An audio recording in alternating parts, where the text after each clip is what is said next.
Unfortunately, I had to delete all the videos of me doing the work I've done to White Lightning. And unfortunately, it's okay actually, because this is just easier. What I've done to it while I was in Bernie, we'll start off on the inside, is I removed the stock seat and I put a race seat in there. It just gives me better back support. I modified the stock seat frame and put a piece of plywood in order for Olive Oil to hang out right there, which I found that she's better off in a cage, a kennel, while we drive.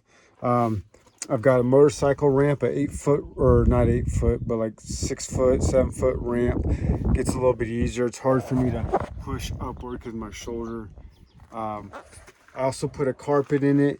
I did sound deadening underneath it.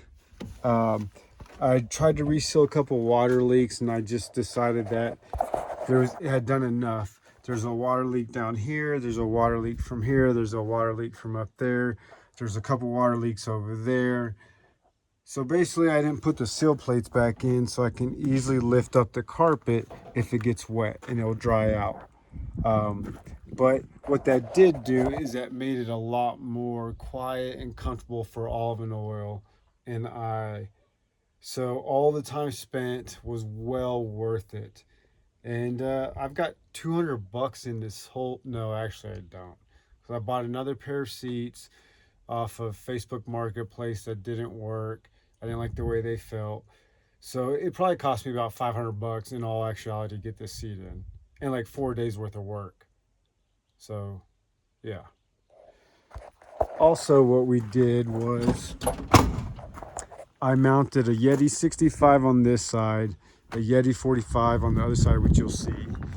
This is my cleaning supplies. It's my bucket for laundry, my bucket for dishes. It'll house my soap. This is a toolbox, 48-inch toolbox that I mounted, and I actually put it right here in front of the hold down just to help deter a little bit, which I got it loose for the video and already unlocked this. No, I did not. Yes, I did. And basically what's in here is a welder, a helmet, a bunch of tools to work on White Lightning, a rack to mount onto the dirt bike with a fuel reserve, some tow rope, just basic utility stuff, a come along tools, stuff that I would use on the truck or the dirt bike. What I want to do, or the reason why I kept the welder, is I eventually want to put some steps on the back of this thing, and also I want to put a pull-up bar on it. Don't ask me why. And then some flagpole holders. Close this up real quick. Oh, I can leave it open. So I mounted a 5-gallon jerry can on this side for the dirt bike. Mounted the rack.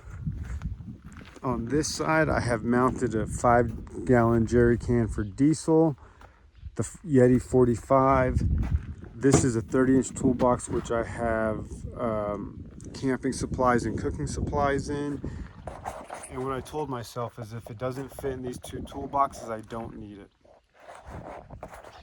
I have a total of 5 of these 5-gallon water jugs. One I will keep inside, and then I also have 2-gallon reserve inside.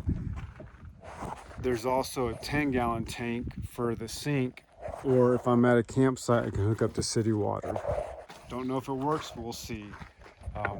I decided to keep the propane for coffee and emergency needs, but my buddy Killian helped me make this grate to cover it up because I had lost the original one in Oklahoma on the crappy roads. So yeah, that's what I've done to White Lightning.